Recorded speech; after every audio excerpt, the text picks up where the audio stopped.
Hello everyone, I recently took the IELTS general test and I got a band 9 in listening, and I just wanted to share some tips that I think will be helpful to you too.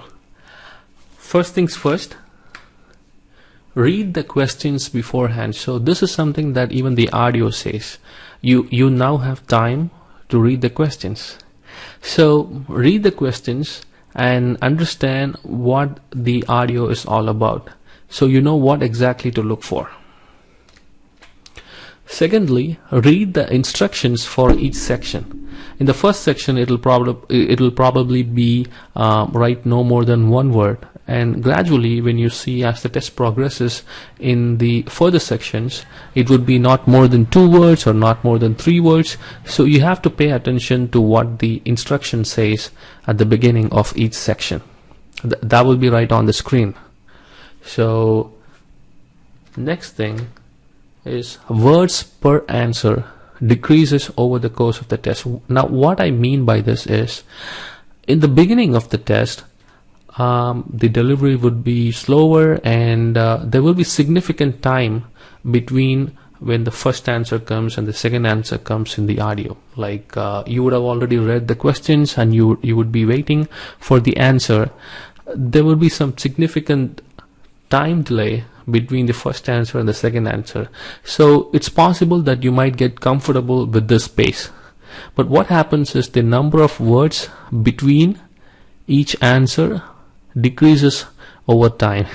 So at section C or D or even the last section, it would be quicker. I mean, the delivery would not so much change to a quick pace, like it would not be fast forward, but the answers would maybe in a same sentence. All right, so if you get used to the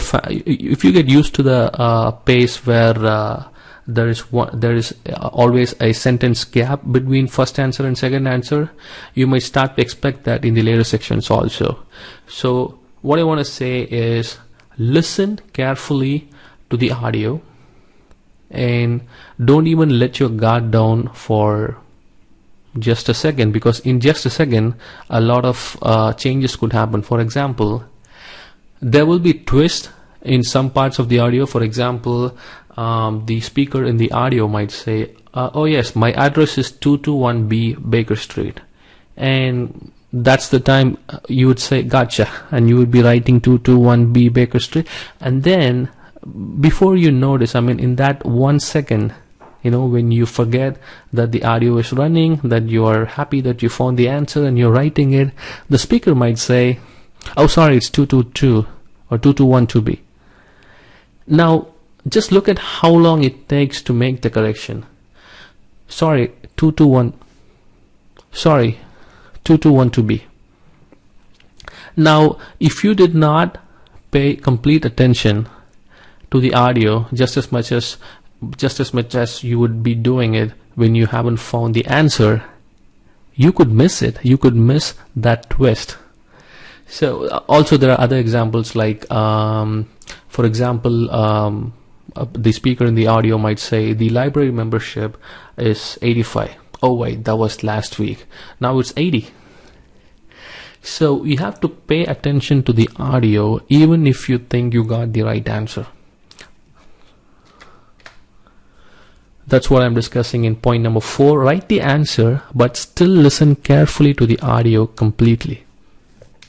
This would make a lot of sense if you take some practice tests, right? So that's my next point. So in my opinion, there's not as much as preparation that you need to do for IELTS listening per se. You have to practice a lot to identify what to prepare, right? So you have to practice and identify where you make your mistakes. So that's how I found out when I did my practice test. I found out that I just got too comfortable with the pace, and I thought that the entire listening test would be in this pace, that I would have enough time between one answer and the next, and that I don't have to keep concentrating entirely on throughout the entirety of the test. So that's a mistake that I did in practice tests. So that's how I know that I should not do it in the actual deal.